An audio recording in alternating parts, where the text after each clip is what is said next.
high सामने शुभ सकाल जय श्री जगन्नाथ 5:30 उठा कथा ए 6टा बाजीगला तो लेट होगा आज उठा जल्दी जल्दी मुह धोईकी ब्रश करने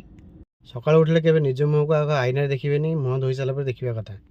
तो ब्रश कर सारा मुझे पड़े गाधोवा आज जेहतु मतलब जल्दी जबार था कि आज लेट होगा जिते तरतर होगी बाहर ना तो से लेट हो जेहेतु चुटी गुड़ा बधा आज तेणु फैन तले रही चुटीटा सुखेदेवी सकाल सकाल कौन खाई भावुली तापर रोषे गोटे देखु देखा नजर पड़गला बेसन उपर तापर बेसन आनी गोली टी मसला पकई लुण पकई तवा गरम कर पकईदेली बेसन चकुलीटा खाई बहुत बढ़िया लगे बेसन बेटर पड़ी टमाटो आ गाजर पिज काटे जेहतु मो पास समय नाला तेणु जी से करदेली मु भावी ब्रह्मांड मोर एकुटिया गोटे क्वालिटी पेट जदि सका दिन मान जाक कौन खाଇବା जदि कंटिन्यू 3 दिन खाईदेवी ना मो पाकस्थल से सुट कैनि